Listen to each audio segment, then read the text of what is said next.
ਸਤਿ ਸ਼੍ਰੀ ਅਕਾਲ। ਤੁਸੀਂ ਦੇਖ ਰਹੇ ਹੋ E9 ਪੰਜਾਬੀ ਖਬਰਾਂ ਦੇ ਇਸ ਖਾਸ ਬੁਲੇਟਿਨ ਦੇ ਵਿੱਚ ਤੁਹਾਡਾ ਸਵਾਗਤ ਹੈ। ਜੇਲ੍ਹ ਪ੍ਰਸ਼ਾਸਨ ਦੇ ਵੱਲੋਂ ਨਵਜੋਤ ਸਿੰਘ ਸਿੱਧੂ ਦਾ ਮੈਡੀਕਲ ਚੈੱਕਅਪ ਕਰਵਾਇਆ ਗਿਆ। ਇਸ ਚੈੱਕਅਪ ਤੋਂ ਬਾਅਦ ਕਿਹੜੀਆਂ ਮੈਡੀਕਲ ਰਿਪੋਰਟਾਂ ਸਾਹਮਣੇ ਆਈਆਂ ਨੇ, ਜ਼ਿਆਦਾ ਜਾਣਕਾਰੀ ਲਈ ਰੁਖ ਕਰਦੇ ਹਾਂ ਸਾਡੇ ਸੀਨੀਅਰ ਪੱਤਰਕਾਰ ਸੁਰਿੰਦਰ ਡੱਲਾ ਜੀ ਦਾ। ਡੱਲਾ ਜੀ, ਕਿਹੜੀਆਂ ਜਾਣਕਾਰੀਆਂ ਆਈਆਂ ਨੇ ਰਿਪੋਰਟਾਂ ਦੇ ਵਿੱਚ, ਕੀ ਕੁਝ ਲਿਖਿਆ ਗਿਆ ਨਵਜੋਤ ਸਿੰਘ ਸਿੱਧੂ ਦੀ ਸਿਹਤ ਨੂੰ ਲੈ ਕੇ?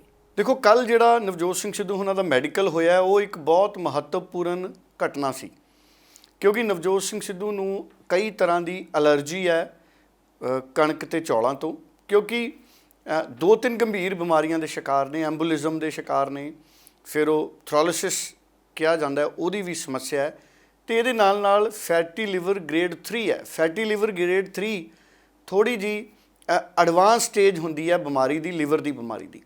ਸੋ ਇਹ ਖਤਰਨਾਕ ਜਿਹੜੀਆਂ ਨੇ ਇਹ ਬਿਮਾਰੀਆਂ ਨੇ।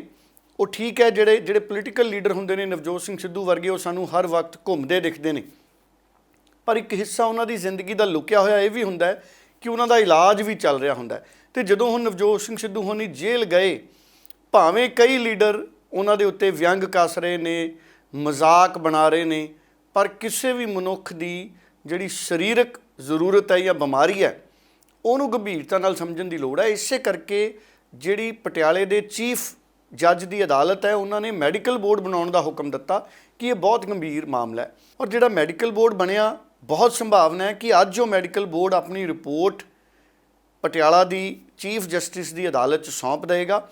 ਔਰ ਜਦੋਂ ਇਹ ਰਿਪੋਰਟ ਅਦਾਲਤ 'ਚ ਸੌਂਪ ਦਿੱਤੀ ਜਾਏਗੀ, ਉਸ ਤੋਂ ਬਾਅਦ ਤੈਅ ਹੋਏਗਾ ਕਿ ਨਵਜੋਤ ਸਿੰਘ ਸਿੱਧੂ ਇਸ ਵਕਤ ਕਿਹੋ ਜਿਹੀਆਂ ਬਿਮਾਰੀਆਂ ਨਾਲ ਪੀੜਤ ਨੇ, ਕਿਉਂਕਿ ਕੱਲ੍ਹ ਉਹਨਾਂ ਦਾ ਯੂਰਿਨ ਟੈਸਟ ਹੋਇਆ, ECG ਹੋਈ, ਕੱਲ੍ਹ ਉਹਨਾਂ ਦਾ ਲੀਵਰ ਦਾ ਟੈਸਟ ਹੋਇਆ, ਬਲੱਡ ਦੇ ਟੈਸਟ ਹੋਏ। ਸੋ ਕਈ ਤਰ੍ਹਾਂ ਦੇ ਟੈਸਟ ਹੋਏ। ਉਹਨਾਂ ਦੇ ਟੈਸਟਾਂ ਦੀਆਂ ਰਿਪੋਰਟਾਂ ਕਿਹੋ ਜਿਹੀਆਂ ਨੇ ਔਰ ਉਹਨਾਂ ਨੂੰ ਹੁਣ ਕਿਸ ਤਰ੍ਹਾਂ ਦੀ ਜਿਹੜੀ ਡਾਈਟ ਹੈ ਉਹ ਦਿੱਤੀ ਜਾਣੀ ਹੈ, ਇਹ ਮੈਡੀਕਲ ਬੋਰਡ ਲਿਖੇਗਾ, ਕਿਉਂਕਿ ਉਹਦੇ ਵਿੱਚ ਇੱਕ ਡਾਈਟੀਸ਼ੀਅਨ ਸੀ, ਇੱਕ ਕਾਰਡੀਓਲੋਜਿਸਟ ਸੀਗੇ, ਉਹਦੇ ਵਿੱਚ ਮੈਡੀਸਨ ਦੇ ਡਾਕਟਰ ਵੀ ਸੀ। ਸੋ ਮੰਨੇ ਪ੍ਰਮੰਨੇ ਡਾਕਟਰ ਸੀ। ਸੋ ਉਹਨਾਂ ਦੀ ਰਿਪੋਰਟ ਦੇ ਆਧਾਰ 'ਤੇ ਮੈਨੂੰ ਲੱਗਦਾ ਅੱਜ ਤੈਅ ਹੋ ਜਾਏਗਾ ਕਿ ਨਵਜੋਤ ਸਿੰਘ ਸਿੱਧੂ ਦਾ ਜਿਹੜਾ ਖਾਣਾ ਹੈ ਉਹ ਜੇਲ੍ਹ ਉਹਨਾਂ ਨੂੰ ਕਿਵੇਂ ਮੁਹੱਈਆ ਕਰਾਏਗੀ ਔਰ ਕਿਹੜਾ ਖਾਣਾ ਹੈ ਨਵਜੋਤ ਸਿੰਘ ਸਿੱਧੂ ਨੂੰ ਜਿਹੜਾ ਉੱਥੇ ਦਿੱਤਾ ਜਾ ਸਕਦਾ ਹੈ। ਮੈਡੀਕਲ ਟੀਮ ਬਣਾਈ ਹੈ ਜੀ, ਜਿਹਦੇ ਵਿੱਚ 2 ਡਾਕਟਰ ਨੇ, ਇੱਕ ਸੀਨੀਅਰ ਡਾਈਟੀਸ਼ੀਅਨ ਹੈ। ਉਹਨਾਂ ਨੇ ਡਿਟੇਲਡ ਹਿਸਟਰੀ ਲਈ ਹੈ ਜੀ, ਜਿਹੜੀ ਡਿਟੇਲਡ ਹਿਸਟਰੀ ਦੇ ਮੁਤਾਬਕ ਜਿਹੜੇ ਵੀ ਟੈਸਟ ਉਹਨਾਂ ਨੇ ਰਿਕਮੈਂਡ ਕੀਤੇ ਨੇ ਸਿੱਧੂ ਸਾਹਿਬ ਦੇ, ਉਹ ਸਾਰੇ ਟੈਸਟ ਹੋ ਰਹੇ ਨੇ ਜੀ। ਉਸ ਤੋਂ ਬਾਅਦ ਫਾਈਨਲ ਕਨਕਲੂਜਨ ਤੇ ਜੋ ਵੀ ਉਹ ਪਹੁੰਚਣਗੇ, ਰਿਪੋਰਟ ਬਾਅਦ ਚੱਲੇਗੀ। मतलब आज टेस्ट होंगे नवजोत सिंह सिद्धू के? ਹਾਂਜੀ, ਸਾਰੇ ਟੈਸਟ ਹੋ ਰਹੇ ਨੇ ਜੀ, ਚੱਲ ਰਹੇ। ਬਲੱਡ ਟੈਸਟ ਵੀ ਹੋ ਗਏ ਜੀ ਸਾਰੇ ਉਹਨਾਂ ਦੇ, ਜਿਹੜੇ ਵੀ ਦਿਲ ਦੇ ਟੈਸਟ ਹੁੰਦੇ ਨੇ, ਜਿਗਰ ਦੇ ਟੈਸਟ ਹੁੰਦੇ ਨੇ, ਫਾਈਬਰ ਸਕੈਨ ਹੁੰਦਾ, ਇਕੋ ਹੁੰਦੀ ਹੈ, ਕਲਰ ਡਾਪਲਰ ਵਗੈਰਾ ਹੁੰਦਾ, ਉਹ ਸਾਰੇ ਚੱਲ ਰਹੇ ਨੇ। ਉਹਦੇ ਵਿੱਚ ਇੱਕ ਜਿਗਰ ਦੇ ਡਾਕਟਰ ਨੇ, ਇੱਕ ਦਿਲ ਦੇ ਡਾਕਟਰ। ਤੇ ਸਰ ਹੁਣ ਅੱਜ ਕਿਸ ਵਾਸਤੇ ਆਏ ਸੀ? ਸਿਰਫ ਚੈੱਕਅਪ ਵਾਸਤੇ ਆਏ ਸੀ ਨਵਜੋਤ ਸਿੰਘ ਸਿੱਧੂ? ਹਾਂਜੀ, ਉਹ ਜਿਹੜਾ ਕੋਰਟ ਵੱਲੋਂ ਹੈ ਵੀ ਜੋ ਵੀ ਇਹਨਾਂ ਨੂੰ ਡਾਈਟ ਐਡਵਾਈਸ ਕਰਨੀ ਹੈ ਜਾਂ ਇਹਨਾਂ ਨੂੰ ਜੋ ਵੀ ਆਪਣਾ ਮੈਡੀਸਨ ਐਡਵਾਈਸ ਕਰਨੀਆਂ ਨੇ, ਉਹਨਾਂ ਦੀ ਰਿਕਮੈਂਡੇਸ਼ਨ ਮੰਗੀ। ਕਿ ਅਗਰ ਕੋਈ ਪ੍ਰੋਬਲਮ ਆਏਗੀ ਤਾਂ ਐਡਮਿਟ ਵੀ ਕੀਤਾ ਜਾਏਗਾ ਨਵਜੋਤ ਸਿੰਘ ਸਿੱਧੂ ਸਾਹਿਬ ਨੂੰ? ਡਿਪੈਂਡ ਕਰਦਾ ਜੀ ਰਿਪੋਰਟਾਂ ਆਉਣ ਤੋਂ ਬਾਅਦ। ਉਧਰ ਜੇਲ੍ਹ ਪ੍ਰਸ਼ਾਸਨ ਦੇ ਵੱਲੋਂ ਨਵਜੋਤ ਸਿੰਘ ਸਿੱਧੂ ਦੇ ਜੇਲ੍ਹ ਜੀਵਨ ਦੇ ਬਾਰੇ ਖਾਸ ਜਾਣਕਾਰੀਆਂ ਸਾਹਮਣੇ ਆਈਆਂ ਨੇ। ਡੱਲਾ ਸਾਹਿਬ, ਕਿਹੜੀਆਂ ਖਾਸ ਜਾਣਕਾਰੀਆਂ ਨੇ ਜਿਹੜੀਆਂ ਜੇਲ੍ਹ ਪ੍ਰਸ਼ਾਸਨ ਦੇ ਵੱਲੋਂ ਦਿੱਤੀਆਂ ਗਈਆਂ ਨੇ? ਦੇਖੋ, ਨਵਜੋਤ ਸਿੰਘ ਸਿੱਧੂ ਦੀ ਜੇਲ੍ਹ ਦੇ ਅੰਦਰ ਦੀ ਜੀਵਨ ਸ਼ੈਲੀ ਬਾਰੇ ਕਈ ਤਰ੍ਹਾਂ ਦੇ ਕਿਆਸ ਲੱਗ ਰਹੇ ਨੇ, ਪਰ ਉਹਨਾਂ ਦੇ ਜੇਲ੍ਹ ਜਾਣ ਤੋਂ ਪਹਿਲਾਂ ਜਿਹੜੀ ਗੱਲ ਨਵਜੋਤ ਸਿੰਘ ਸਿੱਧੂ ਉਹਨਾਂ ਨੇ ਕੁਝ ਦੋਸਤਾਂ ਨਾਲ ਸਾਂਝੀ ਕੀਤੀ ਸੀ, ਉਹਦੇ ਮੁਤਾਬਕ ਉਹ ਤਿਆਰ ਸੀ। ਕਿਉਂਕਿ ਨਵਜੋਤ ਸਿੰਘ ਸਿੱਧੂ ਕਿਹਾ ਕਰਦੇ ਸੀ ਕਿ ਉਹਨਾਂ ਨੇ ਕ੍ਰਿਕਟ ਖੇਡੀ ਹੈ ਅਤੇ ਉਹ ਹੋਸਟਲ 'ਚ ਰਹੇ ਨੇ, ਇੱਕ ਖਿਡਾਰੀ ਦੇ ਨਾਲ, ਕਈ ਖਿਡਾਰੀਆਂ ਦੇ ਨਾਲ ਇੱਕ ਕਮਰਿਆਂ ਦੇ ਵਿੱਚ ਰਹੇ ਨੇ। ਜੂਨ ਜੁਲਾਈ ਦੇ ਮਹੀਨੇ ਦੇ ਵਿੱਚ ਉਹਨਾਂ ਨੇ ਹੱਡ ਤੋੜ ਵੀ ਮਿਹਨਤ ਕੀਤੀ ਹੈ। ਸੋ ਹੁਣ ਵੀ ਨਵਜੋਤ ਸਿੰਘ ਸਿੱਧੂ ਪੋਲੀਟੀਕਲ ਸਰਗਰਮੀਆਂ 'ਚ ਦਿਨ ਰਾਤ ਨਹੀਂ ਸੀ ਦੇਖਦੇ। ਸੋ ਇਸ ਕਰਕੇ ਜੇ ਦੂਸਰੇ ਸਾਡੇ ਕੈਦੀ ਜੇਲ੍ਹਾਂ ਦੇ ਵਿੱਚ ਆਪਣੀ ਜ਼ਿੰਦਗੀ ਕੱਟ ਰਹੇ ਨੇ ਤੇ ਨਵਜੋਤ ਸਿੰਘ ਸਿੱਧੂ ਵੀ ਕੱਟ ਲੈਣਗੇ। ਮੈਨੂੰ ਲੱਗਦਾ ਕਿਆਸ ਜਿਹੜੇ ਲਾਏ ਜਾ ਰਹੇ ਨੇ ਉਹਨਾਂ ਦੀ ਜੇਲ੍ਹ ਦੀ ਜ਼ਿੰਦਗੀ ਬਾਰੇ, ਉਹ ਨਹੀਂ ਲਾਏ ਜਾਣੇ ਚਾਹੀਦੇ। ਹਾਂ, ਉਹਨਾਂ ਦੀ ਸਿਕਿਉਰਿਟੀ ਨੂੰ ਲੈ ਕੇ ਜੇਲ੍ਹ ਪ੍ਰਸ਼ਾਸਨ ਚਿੰਤਿਤ ਹੈ। ਜੇਲ੍ਹਾਂ ਦੇ ਜਿਹੜੇ ਐਡੀਸ਼ਨਲ DGP ਸੀ ਵਰਿੰਦਰ ਕੁਮਾਰ, ਜਦੋਂ ਨਵਜੋਤ ਸਿੰਘ ਸਿੱਧੂ ਦਾ ਜੇਲ੍ਹ ਜਾਣਾ ਤੈਅ ਹੋ ਗਿਆ ਸੀ, ਉਸ ਤੋਂ ਬਾਅਦ ਉਹ ਆਪ ਗਏ, ਉਹਨਾਂ ਨੇ ਸੁਰੱਖਿਆ ਪ੍ਰਬੰਧਾਂ ਦਾ ਉੱਥੇ ਜਾਇਜ਼ਾ ਲਿਆ। ਔਰ ਜਿਹੜੀ ਬੈਰਕ ਦੇ ਵਿੱਚ ਨਵਜੋਤ ਸਿੰਘ ਸਿੱਧੂ ਨੂੰ ਰੱਖਿਆ ਗਿਆ, ਉੱਥੇ ਕਹਿੰਦੇ 9-10 ਕੈਦੀ ਆ ਸਕਦੇ ਨੇ, ਪਰ ਹਾਲੇ ਉੱਥੇ 5 ਨੇ। ਇਹਦਾ ਮਤਲਬ ਹੈ ਜੇਲ੍ਹ ਪ੍ਰਸ਼ਾਸਨ ਚੌਕਸ ਹੈ, ਚੁਕੰਨਾ ਹੈ ਔਰ ਸਿਕਿਉਰਿਟੀ ਦਾ ਪੂਰਾ ਇੰਤਜ਼ਾਮ ਉੱਥੇ ਰੱਖਿਆ ਜਾ ਰਿਹਾ ਨਵਜੋਤ ਸਿੰਘ ਸਿੱਧੂ ਦੇ। ਪਰ ਕਿਆਸ ਕਈ ਤਰ੍ਹਾਂ ਦੇ ਲੱਗ ਰਹੇ ਨੇ, ਕਿਆਸ ਤੋਂ ਬਚਣਾ ਚਾਹੀਦਾ। ਮੈਂ ਇੱਕ ਹੋਰ ਪੱਤਰਕਾਰ ਵੱਲੋਂ ਅਖਬਾਰ 'ਚ ਲਾਏ ਗਏ ਕਿਆਸ 'ਤੇ ਗੱਲ ਕਰਦਾ। ਇੱਕ ਪੱਤਰਕਾਰ ਨੇ, ਫਿਰ ਵੱਡੇ ਅਖਬਾਰ ਦੇ ਪੱਤਰਕਾਰ ਨੇ ਕਿਆਸ ਲਾਤਾ ਕਿ ਨਵਜੋਤ ਸਿੰਘ ਸਿੱਧੂ ਨੂੰ ਜੇਲ੍ਹ ਦੇ ਦਫ਼ਤਰ ਦੇ ਵਿੱਚ ਕਲੈਰੀਕਲ ਕੰਮ ਦਿੱਤਾ ਜਾ ਸਕਦਾ ਹੈ, ਪਰ ਇਹ ਪਤਾ ਨਹੀਂ, ਇਹ ਤਾਂ ਜੇਲ੍ਹ ਪ੍ਰਸ਼ਾਸਨ ਨੇ ਫੈਸਲਾ ਕਰਨਾ ਹੈ। 2 ਦਿਨ ਪਹਿਲਾਂ ਰਿਪੋਰਟਾਂ ਛਪੀਆਂ ਸੀ ਕਿ ਨਵਜੋਤ ਸਿੰਘ ਸਿੱਧੂ ਦੇ ਨਾਲ ਜੇਲ੍ਹ ਦੇ ਵਿੱਚ ਕੋਈ ਤਸਕਰ ਬੰਦ ਹੈ। ਜੇਲ੍ਹ ਪ੍ਰਸ਼ਾਸਨ ਨੇ ਨਕਾਰ ਦਿੱਤੀਆਂ ਸਾਰੀਆਂ ਘਟਨਾ। ਜੇਲ੍ਹ ਪ੍ਰਸ਼ਾਸਨ ਕਹਿ ਰਿਹਾ ਕਿ ਉਹ ਝੂਠੀਆਂ ਖਬਰਾਂ ਸੀ। ਸੋ ਇਸ ਕਰਕੇ ਮੈਨੂੰ ਇਹ ਲੱਗਦਾ ਹੈ ਕਿ ਨਵਜੋਤ ਸਿੰਘ ਸਿੱਧੂ ਸੈਲੀਬ੍ਰਿਟੀ ਹੈ, ਵੱਡੇ ਕੱਦ ਦਾ ਲੀਡਰ ਹੈ, ਸੈਲੀਬ੍ਰਿਟੀ ਹੈ, ਲੋਕਾਂ 'ਚ ਪਹਿਚਾਣ ਹੈ। ਇਸ ਕਰਕੇ ਕਿਤੇ ਨਾ ਕਿਤੇ ਉਹ ਸੁਰਖੀਆਂ ਦੇ ਵਿੱਚ ਬਣਿਆ ਹੋਇਆ ਹੈ ਤੇ ਟੈਲੀਵਿਜ਼ਨ ਤੇ ਅਖਬਾਰਾਂ ਦੇ ਲਈ ਵੀ ਕਿਤੋਂ ਨਾ ਕਿਤੋਂ ਨਵਜੋਤ ਸਿੰਘ ਸਿੱਧੂ ਬਾਰੇ ਖਬਰ ਕੱਢ ਕੇ ਛਾਪਣ ਦੀ ਜਿਹੜੀ ਹੋੜ ਹੈ ਉਹ ਵੀ ਚੱਲ ਰਹੀ ਹੈ। ਬਾਕੀ ਨਵਜੋਤ ਸਿੰਘ ਸਿੱਧੂ ਦੇ ਮੈਡੀਕਲ ਟੈਸਟ ਹੋ ਗਏ। ਆਮ ਮਨੁੱਖ ਦੀ ਤਰ੍ਹਾਂ ਨਵਜੋਤ ਸਿੰਘ ਸਿੱਧੂ ਆਪਣੀ ਸਜ਼ਾ ਪੂਰੀ ਕਰ ਰਹੇ ਨੇ ਔਰ ਮੈਨੂੰ ਨਹੀਂ ਲੱਗਦਾ ਕਿ ਨਵਜੋਤ ਸਿੰਘ ਸਿੱਧੂ ਐਡੇ ਕਮਜ਼ੋਰ ਜਿਗਰੇ ਦਾ ਹੋਊਗਾ ਕਿ ਉਹ ਜੇਲ੍ਹ ਨਹੀਂ ਕੱਟ ਸਕੂਗਾ।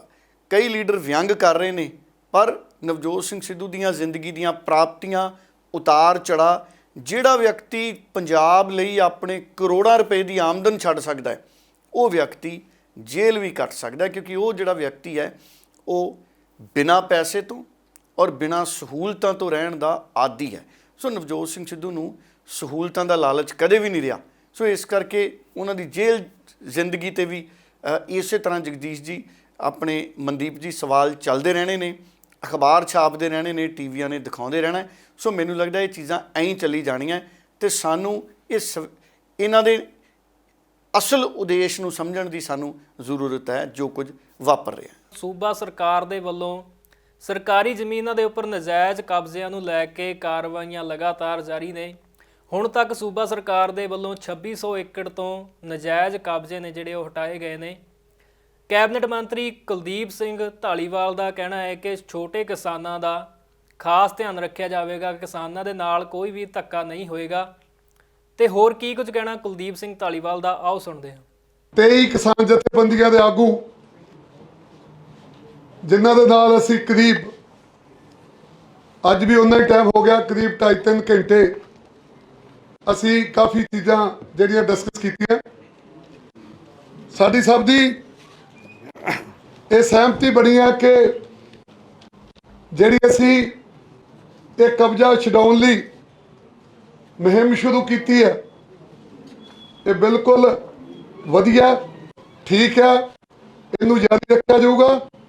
ਔਰ ਜਿਹੜੇ ਛੋਟੇ ਕਿਸਾਨ ਨੇ, 1 ਕਿੱਲੇ ਵਾਲੇ, 1.5 ਵਾਲੇ, 2 ਵਾਲੇ, 2.5 ਵਾਲੇ, ਜਿਨ੍ਹਾਂ ਨੇ, ਮੇਰੀ ਗੱਲ ਧਿਆਨ ਨਾਲ ਸੁਣਿਓ, ਜਿਨ੍ਹਾਂ ਨੇ ਪਿਛਲੇ ਕਾਫੀ ਸਮੇਂ ਤੋਂ 26 ਜਨਵਰੀ 1950 ਤੋਂ ਪਹਿਲਾਂ ਵੀ ਕੁਛ ਨੇ ਬਾਅਦ ਦੇ ਵਿੱਚ ਇਹ ਜ਼ਮੀਨਾਂ ਜਿਹੜੀਆਂ ਮਤਲਬ ਉਹਨਾਂ ਨੇ ਵਾਹੀਯੋਗ ਬਣਾਈਆਂ ਸੀਗੀਆਂ, ਉਹਨਾਂ ਜ਼ਮੀਨਾਂ ਤੇ ਬੈਠੇ ਸੀਗੇ। ਸੋ ਇਸ ਗੱਲ ਦੇ ਕਾਫੀ ਤੌਖਲੇ ਜਿਹੜੇ ਸੀਗੇ ਮੀਡੀਆ ਦੇ ਵਿੱਚ ਕਿ ਸ਼ਾਇਦ ਅਸੀਂ ਸਾਰੇ ਇਹਨਾਂ ਲੋਕਾਂ ਨੂੰ, ਜਿਹੜੇ ਗਰੀਬ ਲੋਕ ਨੇ ਜਿਨ੍ਹਾਂ ਦੀ ਰੋਟੀ ਰੋਜੀ ਇਹਦੇ ਤੇ ਹੈ, ਕਿ ਇਹਨਾਂ ਨੂੰ ਵੀ ਅਸੀਂ ਸ਼ਾਇਦ ਉੱਥੋਂ ਜਿਹੜਾ ਕੱਢ ਰਹੇ ਹਾਂ। ਇਹ ਮਾਨ ਸਾਹਿਬ ਨੇ ਵੀ ਪਹਿਲਾਂ ਕਲੀਅਰ ਕੀਤਾ ਸੀਗਾ, ਮੈਂ ਵੀ ਅੱਗੇ ਕਈ ਵਾਰ ਮੀਡੀਆ ਦੇ ਵਿੱਚ ਇਹ ਕਲੀਅਰ ਕਰ ਚੁੱਕਾ ਕਿ ਕਿਸੇ ਗਰੀਬ ਕਿਸਾਨ ਦੇ ਨਾਲ, ਕਿਸੇ ਗਰੀਬ ਮਜ਼ਦੂਰ ਦੇ ਨਾਲ ਕੋਈ ਧੱਕਾ ਨਹੀਂ ਕਰਾਂਗੇ, ਕੋਈ ਧੱਕਾ ਹੋਣ ਨਹੀਂ ਦਿਆਂਗੇ। ਉਧਰ ਹਲਕਾ ਪੱਟੀ ਦੇ ਵਿੱਚ ਵੀ 100 ਏਕੜ ਜ਼ਮੀਨ ਤੋਂ ਨਾਜਾਇਜ਼ ਕਬਜ਼ਾ ਹਟਾਇਆ ਗਿਆ। ਲਾਲਜੀਤ ਭੁੱਲਰ ਨੇ ਕੀ ਜਾਣਕਾਰੀ ਦਿੱਤੀ ਆ, ਆਓ ਸੁਣਦੇ ਹਾਂ। ਜਿੰਨੀਆਂ ਵੀ ਪੰਚਾਇਤੀ ਜ਼ਮੀਨਾਂ ਨੇ ਪੂਰੇ ਪੰਜਾਬ ਦੇ ਵਿੱਚ, ਮੈਂ ਸਾਰਿਆਂ ਨੂੰ ਬੇਨਤੀ ਕਰਦਾ, ਜਿੰਨੇ ਵੀ ਕਾਬਜ਼ ਕਰ ਰਹੇ, ਬੜਾ ਸਮਾਂ ਤੁਸੀਂ ਜ਼ਮੀਨਾਂ ਖਾ ਲਈਆਂ ਪੰਚਾਇਤ ਦੀਆਂ, ਸਰਕਾਰ ਦੀਆਂ, ਭਾਵੇਂ ਕਿਸੇ ਕੋਲ ਸਟੇ ਆ, ਜੋ ਵੀ ਆ, ਅਖੀਰ ਤੇ ਆ ਕੇ ਸੁਪਰੀਮ ਕੋਰਟ ਦੀ ਵੀ ਇਹ ਹਦਾਇਤ ਆ ਕਿ ਜਿਹੜੀ ਸਰਕਾਰੀ ਜ਼ਮੀਨ ਹੈ, ਪੰਚਾਇਤੀ ਹੈ ਜਾਂ ਕੋਈ ਸ਼ਾਮਲਾਟ ਜ਼ਮੀਨ ਵੀ ਆ, ਉਹ ਆ ਕੇ ਐਂਡ ਤੇ ਸਰਕਾਰ ਦੀ ਆ। ਇਹ ਨਹੀਂ ਕਿ ਆਪਣੇ ਕੋਲ ਕੋਈ ਸਟੇ ਆ ਜਾਂ ਕੋਈ ਆਪਾਂ ਕੇਸ ਝਗੜਦੇ ਆ ਤੇ ਉਹਦੇ ਆਪਾਂ ਮਾਲਕ ਬਣ ਗਏ ਆ। ਜਿਹੜੀ ਆਪਾਂ ਲੰਮਾ ਸਮਾਂ ਖਾ ਲਈ ਆ ਉਹ ਜ਼ਮੀਨ, ਉਸ ਚੀਜ਼ ਨੂੰ ਆਪਾਂ ਛੱਡੀਏ ਤੇ ਗਾਂ ਜਿਹੜੀ ਸਰਕਾਰ ਦੀ ਜ਼ਮੀਨ ਸਰਕਾਰ ਨੂੰ ਦਈਏ। ਦੇਖੋ ਲੰਮਾ ਸਮਾਂ ਇਹਨਾਂ ਸਰਕਾਰਾਂ, ਰਵਾਇਤੀ ਪਾਰਟੀਆਂ ਦੀਆਂ ਸਰਕਾਰਾਂ ਰਹੀਆਂ ਤੇ ਆਪਣੇ ਚੇਤਿਆਂ ਨੂੰ ਇਹਨਾਂ ਜ਼ਮੀਨਾਂ ਵਾਹ ਛੱਡੀਆਂ, ਤੇ ਉਹਦੇ 'ਚ ਜਿਹੜੇ ਵਾਹੁਣ ਵਾਲੇ ਉਹ ਨਹੀਂ ਦੋਸ਼ੀ, ਉਹ ਸਰਕਾਰਾਂ ਨੇ ਜਿਨ੍ਹਾਂ ਨੇ ਉਹਨਾਂ ਨੂੰ ਸ਼ਹਿ ਦੇ ਕੇ ਪੈਲੀਆਂ ਵਾਹ ਛੱਡੀਆਂ। ਤੇ ਮੈਂ ਉਹਨਾਂ ਸਾਰੇ ਭੈਣਾਂ ਭਰਾਵਾਂ ਨੂੰ ਬੇਨਤੀ ਕਰਦਾ ਕਿ ਜਿੰਨਾ ਚਿਰ ਆਪਾਂ ਵਾਲੀ ਆ ਜ਼ਮੀਨ, ਸਰਕਾਰ ਨੂੰ ਚੂਨਾ ਬੜਾ ਲੰਮਾ ਸਮਾਂ ਚੂਨਾ ਲੱਗਾ, ਪਰ ਹੁਣ ਗਾਂ ਅੱਗੇ ਨਹੀਂ ਚੱਲਣ ਦੇਣਾ। ਸਾਡੇ ਮਾਨਯੋਗ ਮੰਤਰੀ ਸਰਦਾਰ ਕੁਲਦੀਪ ਸਿੰਘ ਧਾਲੀਵਾਲ ਜੀ ਪੰਚਾਇਤ ਮੰਤਰੀ ਨੇ, ਉਹਨਾਂ ਵੀ ਜਦੋਂ ਦੇ ਤੁਰੇ ਆ, ਜਦੋਂ ਦੇ ਜ਼ਮੀਨਾਂ ਦੇ ਦਖਲ ਲਏ ਜਾ ਰਹੇ ਆ, ਬੜੀਆਂ ਕੀਮਤੀ ਜਿਨ੍ਹਾਂ ਦੀ ਇੱਕ ਏਕੜ ਦੀ ਕਰੋੜਾਂ ਰੁਪਏ ਕੀਮਤ ਆ, ਉਹਨਾਂ ਦੇ ਦਖਲ ਲਏ ਜਾ ਰਹੇ ਆ। ਤੇ ਅੱਜ ਜਿਹੜੀ ਇਹ ਹਰੀਕੇ ਦੇ ਵਿੱਚ ਵੀ 100 ਏਕੜ ਦੇ ਕਰੀਬ ਜ਼ਮੀਨ ਦਾ ਦਖਲ ਲਿਆ ਗਿਆ ਪੰਚਾਇਤ ਮੰਤਰੀ ਦੇ ਦਿਸ਼ਾ ਨਿਰਦੇਸ਼ ਚ, ਮਾਨਯੋਗ ਮੁੱਖ ਮੰਤਰੀ ਸਰਦਾਰ ਭਗਵੰਤ ਸਿੰਘ ਮਾਨ ਜੀ ਦੀ ਅਗਵਾਈ ਚ, ਦਿਸ਼ਾ ਨਿਰਦੇਸ਼ ਚ ਬੜੀ ਕੀਮਤੀ ਬਹੁਤ ਹੀ ਟਿਕਾਣੇ ਦੀ ਜ਼ਮੀਨ ਆ। ਤੇ ਜਿੱਥੇ ਹੋਰ ਵੀ ਸਾਡੀ ਜ਼ਮੀਨ ਲੋਕਾਂ ਦੇ ਥੱਲੇ ਵਗਦੀ ਉਹਦਾ ਸਾਰੀ ਦਾ ਦਖਲ ਲਿਆ ਜਾਊਗਾ। ਉਧਰ ਸੋਸ਼ਲ ਮੀਡੀਆ ਦੇ ਉੱਪਰ ਮਹਿਲਾਵਾਂ ਦੀ ਫ੍ਰੀ ਬੱਸ ਸੇਵਾ ਨੂੰ ਲੈ ਕੇ ਫੈਲਾਈਆਂ ਜਾ ਰਹੀਆਂ ਅਫਵਾਹਾਂ ਦੇ ਉੱਪਰ ਮੰਤਰੀ ਲਾਲਜੀਤ ਭੁੱਲਰ ਦਾ ਕੀ ਕੁਝ ਕਹਿਣਾ, ਆਓ ਸੁਣਦੇ ਹਾਂ। ਕੁਝ ਸ਼ਰਾਰਤੀ ਅਫਸਰ ਫੇਸਬੁੱਕ ਤੇ ਵੀਡੀਓ ਤੇ ਪੋਸਟਾਂ ਪਾ ਰਹੇ ਆ, ਫੋਟੋਆਂ ਪਾ ਰਹੇ ਆ ਕਿ ਪੰਜਾਬ ਸਰਕਾਰ ਨੇ ਜਿਹੜਾ ਟੈਕਸੀਆਂ ਦਾ ਕਿਰਾਇਆ ਮਾਫ ਕੀਤਾ ਸੀ ਬੱਸਾਂ ਦਾ, ਕਿ ਉਹ 1 ਜੂਨ ਤੋਂ ਲਾਗੂ ਹੋ ਜਾ ਰਿਹਾ। ਇਹ ਬਿਲਕੁਲ ਅਫਵਾਹਾਂ ਨੇ। ਪੰਜਾਬ ਸਰਕਾਰ, ਮਾਨ ਸਰਕਾਰ ਵੱਲੋਂ ਕੋਈ ਇਹੋ ਜਿਹਾ ਫੈਸਲਾ ਨਹੀਂ ਲਿਆ ਗਿਆ। ਜਿਸ ਤਰ੍ਹਾਂ ਪਹਿਲਾਂ ਸੀ ਉਸ ਤਰ੍ਹਾਂ ਹੀ ਅੱਜ ਵੀ ਆ ਤੇ ਅੱਗੇ ਵੀ ਇਸ ਤਰ੍ਹਾਂ ਹੀ ਆ। ਜੋ ਵੀ ਪੰਜਾਬ ਦੇ ਹਿੱਤ ਹੋਣਗੇ, ਜੋ ਪੰਜਾਬ ਦੇ ਜਗ੍ਹਾ ਹੋਣਗੇ, ਉਹਨੂੰ ਵੇਖ ਕੇ ਫੈਸਲਾ ਲਿਆ ਜਾਵੇਗਾ। ਤੇ ਜੇ ਕੋਈ ਸ਼ਰਾਰਤੀ ਅਨਸਰ ਇਸ ਤਰ੍ਹਾਂ ਦੀਆਂ ਫੇਕ ਜਾਂ ਗਲਤ ਪੋਸਟਾਂ ਪਾਵੇਗਾ, ਉਸ ਤੇ ਕਾਨੂੰਨ ਅਨੁਸਾਰ ਕਾਰਵਾਈ ਵੀ ਕੀਤੀ ਜਾਵੇਗੀ। ਅਜੇ ਨਾ ਤੇ ਕੋਈ ਪੰਜਾਬ ਸਰਕਾਰ ਨੇ ਬੀਬੀਆਂ ਦਾ ਕਿਰਾਇਆ ਲਾਉਣ ਦਾ ਫੈਸਲਾ ਲਿਆ ਤੇ ਨਾ ਕੋਈ ਇਹੋ ਜਿਹੀ ਗੱਲ ਹੈਗੀ ਹੈ, ਸਿਰਫ ਅਫਵਾਹਾਂ ਫੈਲਾਈਆਂ ਜਾ ਰਹੀਆਂ। ਉਧਰ ਆਮ ਆਦਮੀ ਪਾਰਟੀ ਦੇ ਵੱਲੋਂ ਪ੍ਰੈਸ ਕਾਨਫਰੰਸ ਕੀਤੀ ਗਈ ਹੈ। ਆਪ ਆਗੂ ਮਾਲਵਿੰਦਰ ਸਿੰਘ ਕੰਗ ਦੇ ਵੱਲੋਂ ਬਿਆਨ ਦਿੱਤਾ ਗਿਆ ਕਿ ਵੱਧ ਰਹੀ ਮਹਿੰਗਾਈ ਨੂੰ ਲੈ ਕੇ ਕੇਂਦਰ ਸਰਕਾਰ ਜ਼ਿੰਮੇਵਾਰ ਹੈ। ਤੇ ਹੋਰ ਕੀ ਕੁਝ ਕਹਿਣਾ ਆਪ ਆਗੂ ਮਾਲਵਿੰਦਰ ਸਿੰਘ ਕੰਗ ਦਾ, ਆਓ ਸੁਣਦੇ ਹਾਂ। ਆਮ ਆਦਮੀ ਪਾਰਟੀ ਮਾਣਯੋਗ ਪ੍ਰਧਾਨ ਮੰਤਰੀ ਜੀ ਨੂੰ ਬੇਨਤੀ ਕਰਦੀ ਆ, ਅਪੀਲ ਕਰਦੀ ਆ, ਤੁਸੀਂ ਲੋਕਾਂ ਤੇ, ਹਿੰਦੁਸਤਾਨ ਦੇ ਲੋਕਾਂ ਤੇ ਰਹਿਮ ਕਰੋ, ਤਰਸ ਖਾਓ।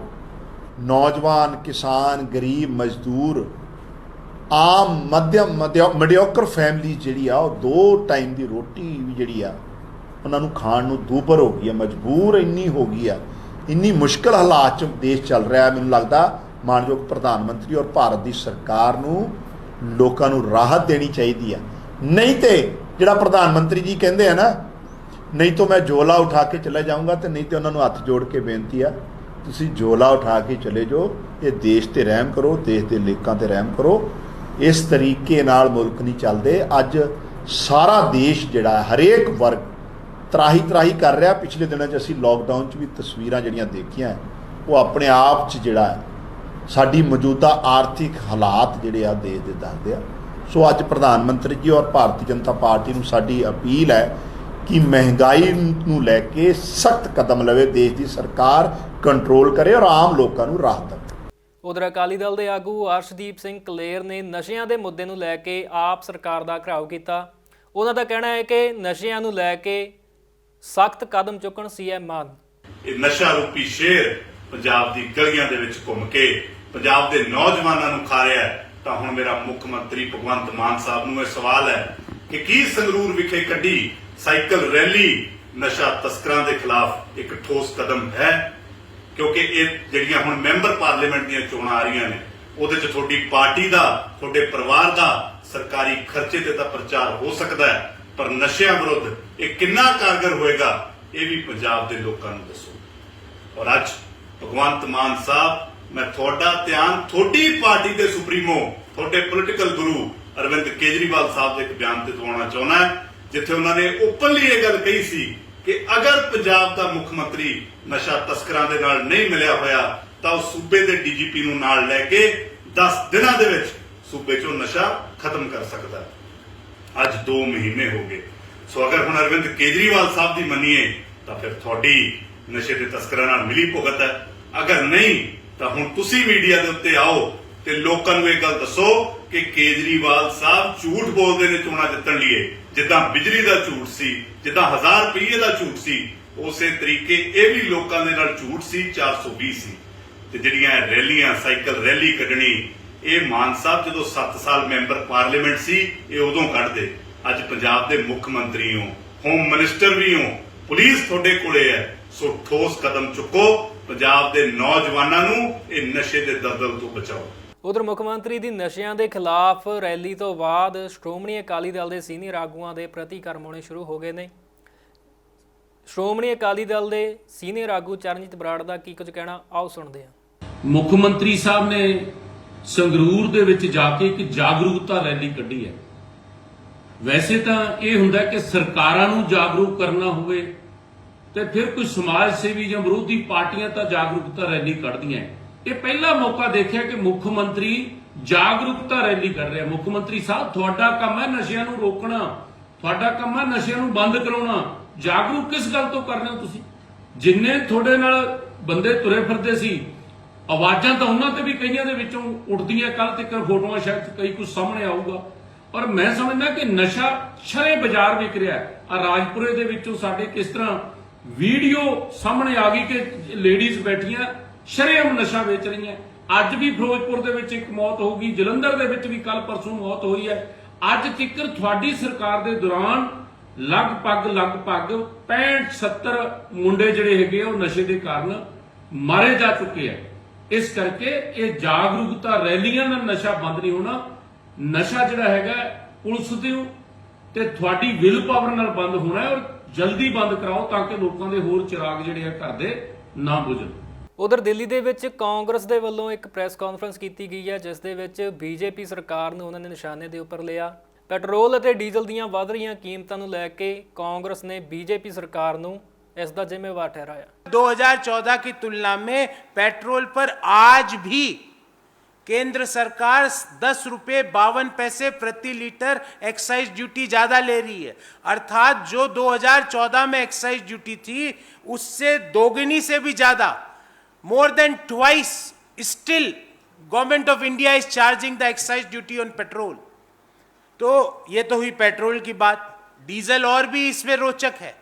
अप्रैल 2014 में केंद्र सरकार 3 रुपये 56 पैसे प्रति लीटर डीजल पर एक्साइज ड्यूटी लेती थी।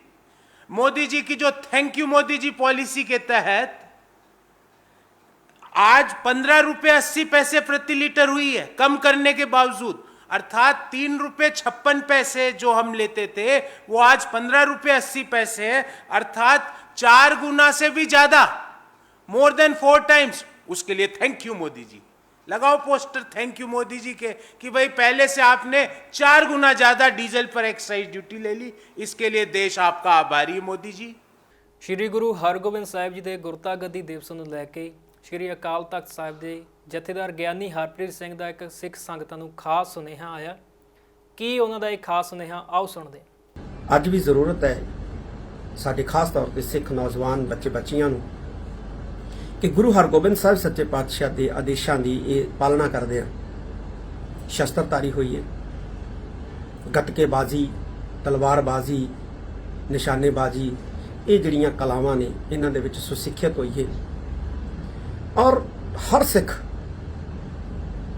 ਲਾਇਸੈਂਸੀ ਜਿਹੜੇ ਮਾਡਰਨ ਹਥਿਆਰ ਨੇ ਲੀਗਲ ਤਰੀਕੇ ਦੇ ਨਾਲ ਉਹ ਵੀ ਜਿਹੜਾ ਹੈ ਉਹ ਰੱਖਣ ਦਾ ਹਰ ਸਿੱਖ ਯਤਨ ਜ਼ਰੂਰ ਕਰੇ, ਕਿਉਂਕਿ ਸਮਾਂ ਇਸ ਤਰ੍ਹਾਂ ਦਾ ਜਿਹੜਾ ਹੈ ਉਹ ਆ ਰਿਹਾ, ਹਾਲਾਤ ਇਸ ਤਰ੍ਹਾਂ ਦੇ ਜਿਹੜੇ ਬਣ ਰਹੇ ਹੈ ਕਿ ਹਰ ਸਿੱਖ ਆਪਣੇ ਆਪ ਨੂੰ ਬਾਣੀ ਪੜ੍ਹ ਕੇ, ਨਾਮ ਜਪ ਕੇ, ਭਜਨ ਕਰਕੇ ਬਲਵਾਨ ਬਣਾਵੇ ਔਰ ਨਾਲ ਨਾਲ ਤੰਦਰੁਸਤ ਹੋਵੇ, ਨਸ਼ਿਆਂ ਤੋਂ ਰਹਿਤ ਹੋਵੇ। ਕਿਉਂਕਿ ਨਸ਼ੇ ਜਿਹੜੇ ਨੇ ਇਹ ਸਰੀਰ ਗਾਲ ਰਹੇ ਨੇ, ਨਸ਼ੇ ਸਾਡੇ ਪਰਿਵਾਰਾਂ ਨੂੰ ਬਰਬਾਦ ਕਰ ਰਹੇ ਨੇ, ਨਸ਼ੇ ਸਾਡੇ ਘਰਾਂ ਨੂੰ ਬਰਬਾਦ ਕਰ ਰਹੇ ਨੇ, ਨਸ਼ੇ ਸਾਡੀ ਜ਼ਮੀਰ ਮਾਰ ਰਹੇ ਨੇ, ਨਸ਼ੇ ਸਾਡੀ ਮੱਤ ਮਾਰ ਰਹੇ ਨੇ। ਅਸੀਂ ਇਹਨਾਂ ਨਸ਼ਿਆਂ ਤੋਂ ਖਹਿੜਾ ਛੜਾਈਏ ਤੇ ਨਸ਼ਿਆਂ ਤੋਂ ਖਹਿੜਾ ਛੱਡਣ ਦਾ ਇੱਕੋ ਹੀ ਤਰੀਕਾ ਹੈ ਕਿ ਅਸੀਂ ਬਾਣੇ ਵਾਲੇ ਪਾਸੇ ਆਈਏ, ਬਾਣੇ ਦੇ ਧਾਰਨੀ ਬਣੀਏ, ਸਤ ਸੰਗਤ ਕਰੀਏ। ਇਹੋ ਹੀ ਗੁਰੂ ਹਰਗੋਬਿੰਦ ਸਾਹਿਬ ਸੱਚੇ ਪਾਤਸ਼ਾਹ ਦਾ ਉਦੇਸ਼ ਹੈ। ਮੈਂ ਇੱਕ ਵਾਰੀ ਫੇਰ ਮੇਰੀ ਪ੍ਰੀਤ ਦੇ ਮਾਲਕ ਸਾਹਿਬ ਸ੍ਰੀ ਗੁਰੂ ਹਰਗੋਬਿੰਦ ਸਾਹਿਬ ਜੀ ਦੇ ਗੁਰਿਆਈ ਦਿਵਸ ਦੀਆਂ ਸਮੂਹ ਸਿੱਖ ਸੰਗਤਾਂ ਨੂੰ ਬਹੁਤ-ਬਹੁਤ ਵਧਾਈ ਦਿੰਦਾ। ਉਧਰ ਅੰਮ੍ਰਿਤਸਰ ਦੇ ਹਵਾਈ ਏਅਰਪੋਰਟ ਤੋਂ ਹੋਰ ਇੰਟਰਨੈਸ਼ਨਲ ਉਡਾਨਾਂ ਦੇ ਲਈ ਪੰਜਾਬ ਸਰਕਾਰ ਦੀਆਂ ਕੋਸ਼ਿਸ਼ਾਂ ਲਗਾਤਾਰ ਜਾਰੀ ਨੇ। ਇਸ ਸੰਬੰਧ ਦੇ ਵਿੱਚ ਸੀਐਮ ਭਗਵੰਤ ਮਾਨ ਨੇ ਅਧਿਕਾਰੀਆਂ ਦੇ ਨਾਲ ਮੀਟਿੰਗ ਕੀਤੀ ਹੈ। ਇਸ ਮੀਟਿੰਗ ਦੇ ਵਿੱਚ ਵਿਦੇਸ਼ਾਂ ਨੂੰ ਸਿੱਧੀਆਂ ਉਡਾਨਾਂ ਨੂੰ ਲੈ ਕੇ ਵੀ ਗੱਲਬਾਤ ਕੀਤੀ ਗਈ ਅਤੇ ਘਰੇਲੂ ਉਡਾਨਾਂ ਨੂੰ ਲੈ ਕੇ ਵੀ ਗੱਲਬਾਤ ਕੀਤੀ ਗਈ ਹੈ। ਪੰਜਾਬੀ ਖਬਰਾਂ ਦੇ ਇਸ ਖਾਸ ਬੁਲੇਟਿਨ ਦੇ ਵਿੱਚ ਫਿਲਹਾਲ ਇੰਨਾ ਹੀ। ਹੁਣ ਮੈਨੂੰ ਦਿਓ ਇਜਾਜ਼ਤ। ਬਹੁਤ ਬਹੁਤ ਧੰਨਵਾਦ।